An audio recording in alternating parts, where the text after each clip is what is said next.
Très bon début de semaine à vous tous, fidèles auditeurs de Radio Horizon, voici les titres du journal. Le quartier Blévé à Thiéviers a une nouvelle mosquée, c'est un don de l'association islamique pour le développement social et humain. Les jeunes filles d'Adéticopé disent non au mariage précoce de la jeune fille. 6 juillet 2015, journée mondiale de la coopérative. Dans ce journal, nous faisons le point entre banques et coopératives avec le directeur des ressources humaines de la FUSEC Togo.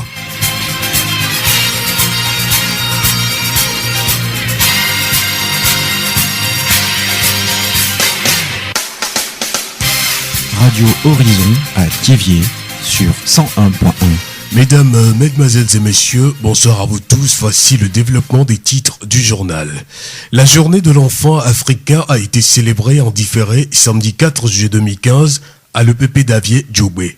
Madame Montier Sivi, la directrice préfectorale de l'action sociale du ZIOR, a dit que Djobé a été retenu pour accueillir cet événement à cause du nombre élevé de mariages précoces dans le milieu. Nous avons été très contents parce que la population a compris le message et ils ont pris part à la sensibilisation. Chaque année, la journée de l'enfant africain est célébrée sur toute l'étendue du territoire togolais. Et cette année, le thème, c'est 25 ans après la charte des droits de l'enfant et du bien-être. Accélérons nos efforts pour éliminer le mariage des enfants. Nous avons ciblé les localités où le phénomène est fréquent. C'est pourquoi nous avons choisi d'Avier Djobé pour célébrer cette fête, pour sensibiliser la population sur le phénomène. Madame Monti Sivi, directrice préfectorale de l'action sociale du ZIOR. Pour Monsieur Dakwe Yaolazar, instituteur à l'EPP Djobé, le mariage précoce est dû à l'ignorance de certains parents. Pour freiner le phénomène, M. Dakwe met l'accent sur l'éducation et sur la pleine participation des parents au développement de leurs filles.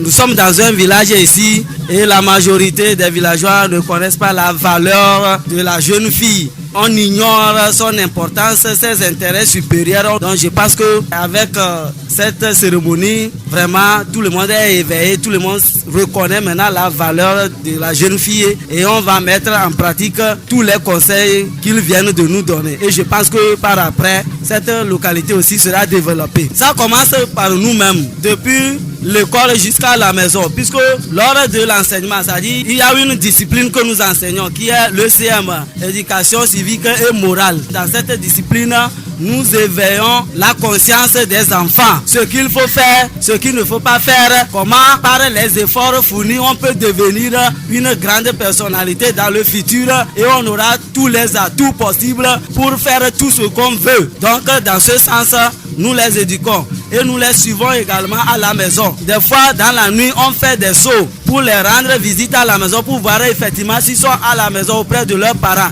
et voir aussi s'ils apprennent leurs leçons. S'ils ne les apprennent pas, notre arrivée déjà les effraie et ça les motive à apprendre puisqu'ils ne savent pas quand est-ce que l'enseignant va arriver. Nous venons par surprise. Monsieur Dakwe Yaolazar, instituteur à l'EPP d'Avier Djobé. Les jeunes filles de Djobé ont activement pris part à cette célébration. Écoutons quelques-unes. On est venu pour parler du mariage précoce de la jeune fille. Pour éviter ça, les parents doivent écouter ce que les enfants doivent dire. Et ce que les enfants demandent, nos parents doivent nous faire. Ce qui pousse les jeunes filles à entrer dans le mariage si tôt, c'est la pauvreté, le manque d'engagement et la recherche du gain facile. Pour éviter ce genre de choses, les parents doivent s'asseoir avec leurs enfants et parler de ce problème. Nous venons d'écouter quelques jeunes filles de Djobé, un village situé dans les environs de Thiéviers. La voix du ZIOR. La communauté musulmane de Thiéviers-Blévé bénéficie désormais d'une mosquée. L'inauguration officielle de cet édifice s'est déroulée samedi 4 juillet 2015 avec la participation des autorités locales et des leaders d'opinion de la communauté musulmane. Ce joyau est un don de l'association islamique pour le développement social et humain. Monsieur Ali Somadou, vice-président de l'AIDSH. L'AIDSH est une jeune association qui est née il y a de cela 6 mois.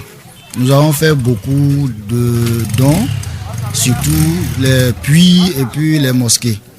Donc nous avons prévu faire beaucoup de dons de puits à Thiéviers, sauf qu'à Thiéviers on nous a dit que les puits ne sont pas réalisables parce qu'il est difficile de trouver de l'eau. Donc À partir de cela, nous avons dit, bon, il faut leur trouver une mosquée parce qu'il n'y en a pas assez et c'est ce que nous avons fait comme un premier don. Il faut aussi dire que l'association AIDSH est en train de s'installer à Tchéviers. Donc c'est le premier don qui nous fait faire le pas vers Tchéviers et que beaucoup de choses s'en suivront par la grâce d'Allah.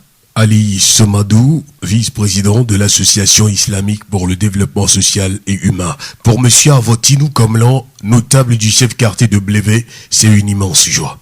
Je suis très fier, très content qu'on a inauguré la mosquée de Blévé. Avant, je ne comprenais pas ce que c'est que l'islam. Aujourd'hui, j'ai compris que l'islam est une religion qui apporte la paix, la stabilité. Et je suis très content. Aujourd'hui, ils ont du travail. Ils n'ont qu'à entrer dans la population, parler de leur religion. Et je suis sûr qu'ils auraient des adeptes. La voix du Zion. Le 6 juillet de chaque année, la communauté internationale célèbre la journée des coopératives. Au Togo, la COPEC figure parmi les coopératives présentes dans presque toutes les villes et qui offrent aux populations plusieurs services comme l'épargne et le crédit. Qu'est-ce qu'une coopérative et quelle est la fonction de la COPEC? Monsieur Gakpeto Set, directeur des ressources humaines de la FUSEC Togo. Une coopérative, c'est une association ou bien un groupement de personnes unies par un lien, un objectif commun en vue de se rendre mutuellement service. Aujourd'hui, le rôle fondamental d'une coopérative, c'est de rendre service à ceux qui font partie de la coopérative. C'est ça son rôle. C'est une coopérative d'épargne et de crédit qui rend des services financiers. Et nous rendons également des services non financiers comme l'éducation, comme la formation, comme la sensibilisation des membres. Mais notre but principal, c'est l'épargne et crédit. On fait des petits crédits aux membres pour pouvoir exercer des activités, pour réaliser leurs activités et on leur permet également de sécuriser leurs dépôts, leur épargne chez nous. Les microfinances ne sont pas les seules institutions financières au service de la population. Nous comptons aussi les banques. Quelle est alors la différence entre une banque et une microfinance, M. Gakbeto? Un établissement financier classique s'occupe beaucoup plus essentiellement des gens qui sont nantis, ceux qui sont riches, ceux qui ont des revenus substantiels, alors qu'une coopérative s'occupe de la masse pauvre, ceux qui sont en marge, ceux qui ne peuvent pas accéder au secteur financier classique. La distinction se situe également au niveau de la propriété. Pour les établissements financiers, ils sont la propriété des actionnaires, donc d'une minorité des gens qui veulent gagner de l'argent. Et leur intention, je veux parler de ces établissements financiers, c'est de gagner des bénéfices pour le bien des actionnaires. Alors que dans une coopérative, la propriété, c'est les membres qui sont propriétaires, clients, propriétaires usagers. Donc c'est eux-mêmes qui créent leur affaire pour se satisfaire leurs besoins. Donc c'est une différence fondamentale. L'autre différence également se situe au niveau du pouvoir. Pour les établissements financiers, le pouvoir est exercé par ceux qui ont beaucoup plus d'argent. Donc les actionnaires qui exercent leur pouvoir. Quand vous arrivez dans une assemblée générale d'une banque, par exemple, quel que soit le nombre, c'est celui qui a le plus de capital, c'est lui qui décide et les autres subissent. Alors que dans une coopérative, c'est une personne, une voix. Malgré les milliards que vous avez pu déposer sur votre compte, ça ne vous donne pas des droits, des voix supplémentaires. Le pouvoir est exercé de façon démocratique dans une coopérative, alors qu'ailleurs, c'est le pouvoir de l'argent qui joue. Nous remercions M. Gakbeto Set, directeur des ressources humaines de la FUSEC Togo. La voix du Zion. Les inondations constituent un risque majeur sur le continent africain. Le Togo n'est pas épargné.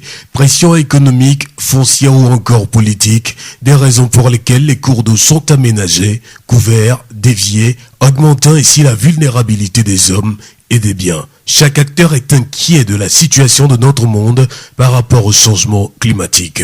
Monsieur Akibode Nelson, point focal de la stratégie internationale des Nations Unies pour la prévention des catastrophes. Le gouvernement réalise des infrastructures. Les infrastructures, les canaux de drainage ou le réseau d'assainissement, ce n'est pas pour convoyer l'air. Ce n'est pas pour que le cycliste pédale dedans. C'est pour l'eau. Ces infrastructures ne peuvent qu'être destinées à faire circuler l'eau où elle doivent aller. Et par conséquent, nous ne devons en aucun cas se prévaloir le droit d'entraver la circulation de l'eau dans ces réseaux de drainage. Nous devons prendre soin et bien gérer nos ordures. On ne doit pas retrouver dans les canaux des matelas. Les sachets plastiques, ils contribuent énormément. Ces sachets, en même temps, il y a le côté positif, nous devons faire une bonne gestion. Dans des localités ou dans d'autres pays, ces sachets sont recyclés pour fabriquer des sacs de transport ou des sacs de marché pour les bonnes dames. Et donc, c'est pour éviter à l'avenir à ces bonnes dames de courir derrière les sachets ambulants et d'avoir un sac permanemment nous éviterait également de retrouver ces sachets-là dans le libre espace. Et c'est important dans les questions de prévention aux inondations et d'ailleurs tous les autres aléas, le vent violent, glissement de terrain, nous interpellent à être à l'écoute. C'est important quand ces moments arrivent, le gouvernement donne des consignes. Pendant la gestion des situations critiques, on a dit, ne répond à aucune solution. Au contraire, il faut aller à la source de l'information. Nous remercions M. Akibode Nelson, point focal de la stratégie internationale des Nations Unies pour la prévention des catastrophes. La voix vision. Les directeurs régionaux de l'éducation, de la santé, de l'action sociale ainsi que les associations et organismes du maritime impliqués dans la protection des enfants et des femmes se sont retrouvés aujourd'hui à Tchévié. Objectif, faire le bilan semestriel de la mise en œuvre du programme de coopération Togo-UNICEF. Monsieur Wama Kodjo, directeur régional de la planification, du développement et de l'aménagement du territoire maritime. C'est un atelier purement technique qui prépare la validation nationale sur les PTA avec l'UNICEF qui accompagne le Togo sur 3 thématiques, l'éducation, la santé et puis le plaidoyer. L'occasion nous est donnée aujourd'hui de faire une restitution technique avant la restitution nationale qui aura lieu du 8 au 9 à Lomé. L'objectif vise 3 éléments essentiels.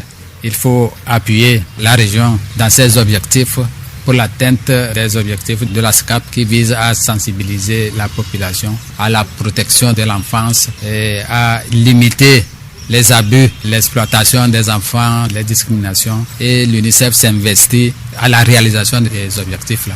Les autorités sont également conscientes de l'abus et de l'exploitation des enfants. Monsieur Wama Kodjo lance un appel en faveur de cette couche vulnérable. On voit tous les jours les enfants qui travaillent avant même l'âge requis pour les travaux. C'est un phénomène vraiment récurrent, mais qui ne trouve pas de solution avec les difficultés que le pays connaît actuellement. Point de vue ressources économiques, et les parents ont du mal à subvenir aux besoins de leurs enfants et qui les laissent. C'est vraiment un phénomène. Nous espérons qu'au sortir de cet atelier, les partenaires, vu l'engagement de la population à vraiment sortir de ce fléau. Nous attendons que l'UNICEF nous accompagne dans la réussite de ce programme qui vise vraiment la réduction de l'état de servitude de nos enfants. Nous venons d'écouter M. Wama Kodjo, directeur régional maritime de la planification, du développement et de l'aménagement du territoire. Radio Horizon à Thiévié sur 101.1. La reine Aïzan 2014 a souhaité finir son mandat en toute beauté. Samedi 4 juillet 2015, Germaine Asiaka a organisé une soirée culturelle au relais de la commune de Thiévié. Educbase a été l'occasion pour les artistes, chanteurs, comédiens et chorégraphes de s'exprimer sur l'éducation, la revalorisation de notre patrimoine culturel et le respect des droits des femmes, plus particulièrement les jeunes filles. Pour Germaine Asiaka, reine Aïzan 2014, c'est une soirée réussie. Je n'avais même pas imaginé d'avoir beaucoup de noms ici, mais j'ai remarqué que les gens ont fait un bon pas et ils sont arrivés. Je suis tellement contente. Je lance un appel à tous les parents d'encourager et d'aider financièrement leurs enfants à continuer leurs études, surtout les jeunes filles, puisque moi aussi je suis une jeune fille et je sais ce que je gagne dedans. Et aussi aux jeunes filles de montrer à la population ou de montrer aux gens qu'elles ne sont pas faibles comme on le pense, que nous aussi nous avons un objectif et je sais très bien que nos rêves doivent réaliser. Germaine Asiaka, reine Aïzan 2014, au micro Radio Horizon, samedi au relais de la commune de Thiéviers. Le public a manifesté sa joie et a souligné la pérennisation de l'événement. C'est vraiment une réussite parce que nous n'avons jamais eu à voir ces initiations de la part des Miss élus et ça nous a surpris de voir la reine Aïzan 2014. Je ne sais pas quelle a été sa motivation, mais je la supporte vraiment. Et ce fut pour moi une très grande joie d'assister à cette soirée et je la soutiens vraiment. Ça a été une surprise pour moi puisque c'est la première fois depuis qu'on assiste pour les célébrations de la fête Aïzan. Il n'y a jamais eu une Miss qui a eu l'idée de faire quelque chose de pareil. Donc celle-ci, je dirais qu'elle s'est débrouillée malgré que les choses au départ étaient dures pour elle, mais par la grâce de Dieu, elle y est arrivée. Radio Horizon, la voix du Zion. L'équipe de Gapé a enlevé dimanche le trophée mis en jeu par la Ligue Maritime Ouest à Gapé Centre devant son homologue de Covier. Les deux équipes se sont quittées sur un score de 2-0. Les activités sportives de la Ligue Maritime Ouest sont officiellement lancées. Les 2 buts de Gapé sont inscrits par Koudagba Kossi à la 18e minute de la première mi-temps et Togbe Pekpe à la 21e minute de la deuxième partie. Cette cérémonie a été rehaussée par la présence de l'honorable Sego Etiefranck, député à l'Assemblée nationale. 4 équipes venues de Covier, Ahépé, Azaou et Gapé ont pris part à cette rencontre. En demi-finale, Gapé bat Ahépé par 4 tirs au but contre 3, temps réglementaire, 1 but partout. Azaou est battu par Covier 4 tirs au but contre 3, temps réglementaire, 0 but partout. À Baglo, Ayayi Didjolé, président de la Ligue Maritime Ouest. Nous lançons officiellement les activités de la Ligue Maritime Ouest pour la saison 2014-2015. On a encore deux choses en projet, plus précisément la coupe de la Ligue. Maintenant, les clubs des districts vont s'éliminer. On en a au total 15 districts dans notre ligue. Ils vont s'éliminer et par district, il y aura un club avec qui nous allons jouer la coupe de la Ligue. Nous venons d'écouter M. Abaglo Ayayi Djidjolé, le président de la Ligue Maritime Ouest. La plus grande découverte de tous les temps, c'est qu'une personne peut changer son avenir en changeant simplement son attitude. Oprah Winfrey, animatrice télé.